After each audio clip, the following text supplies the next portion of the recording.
Matt, Hi, thanks for being here. good to meet you. Thanks for having me. Beyond Cinema Studios. Congratulations. Thank you. Oh my gosh. First time at Sundance? First time at Sundance, having a great time. Wow. Yeah, Amazing. I love the film. thank you so much. Fascinated to look at your bio of the other films you've done. Oh, You yeah. seem to really like these interesting characters. Yeah, they're all very different, but I'm in that art and culture documentary racket.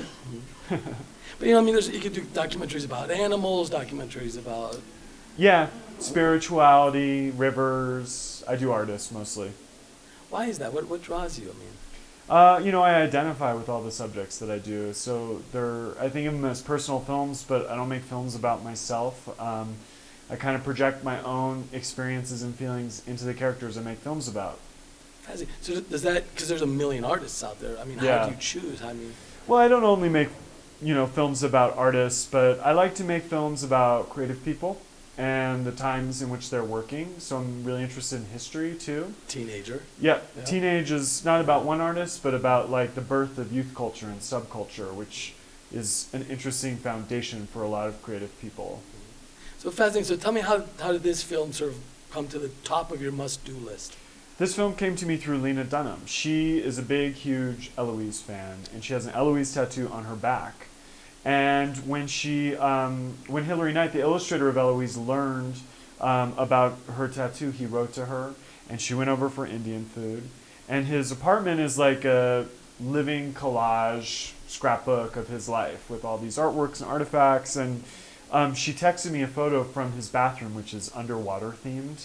There's all this like barnacle and plastic shrimp and glass sculptures, and she said, "I'm peeing in Hilary Knight's bathroom, and it's amazing." So the original idea was we were going to just film objects from the apartment and kind of tell a story through those artifacts. But we soon learned that Hilary had been filming himself in home videos for thousands of hours. And it became clear there was like a bigger story there for us to tell. I was going to say, that's one of the things when you do sort of a historical piece or kind of a biopic on someone, we're in the visual medium, we don't do radio documentaries. Yeah. So you need the visuals. Yeah. And I was astonished, and so that's where it came from. Yeah. Did you know, when did you know that in the process where you're like, oh my God, what is treasure? Well, before we started making the film, we learned about the home videos, and I knew I would want to tell the story largely through that. I'm obsessed with not stock footage, but stuff that feels like the real point of view and the real lens of people from another time. And so much of this story takes place in the past, and it's amazing to show it play out in real time through Hilary's point of view. Fascinating. First time at Sundance. Yes. How's the experience been?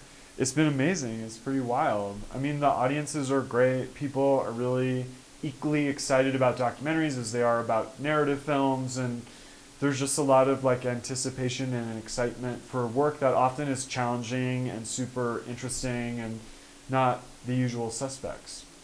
In terms of not the usual suspects, the Sundance audiences are so varied, so diverse. From local people to international luminaries. Any interesting stories of something that happened in a Q&A or someone who came up to you afterwards? Or? No, really, we've been getting just the normal treatment, I think. I think, if anything, I was just surprised people laughed as much as they did during our film. It was the first time we had screened it with a big audience. We mostly had been just kind of working as a kind of close-knit team. But we have just such an amazing audience. So that was not really a surprise, just a happy result. Awesome. Something that's not very just normal is HBO picked it up. Yeah, we made the film with HBO, so this has been kind of an incredible way for us to launch the film and to get word out that the film will be on HBO in March. Awesome. There's every now and then there's these documentaries about amazing characters that they can turn into fiction films. Mm-hmm. Would you imagine playing the lead in this one? Oh my God, that's a really good question. He's 88 years old. There's not that many well-known, notable 88-year-old actors. A young Hilary Knight? I don't know, let's say Montgomery Clift back in the day.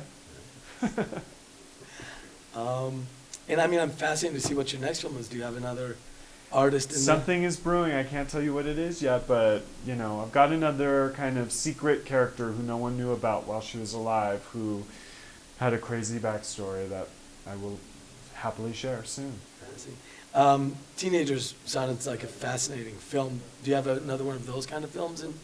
in the You know, most of my sites? films deal with history and a lot of found archival material. The next film I'm making will be that way, just as this film is. So if there's kind of a thread, it's really appropriating footage from another time and figuring out ways to make old stuff feel new. I think that's one of my main filmmaking interests.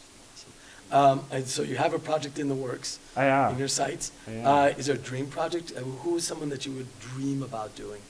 I always dreamed about making a film about Lance Loud, who was one of the characters of An American Family, the early cinema verite show that was on PBS in the 70s.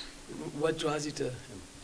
He was a radical gay guy who was on TV as the first gay person and didn't give a shit what people thought about him. So awesome.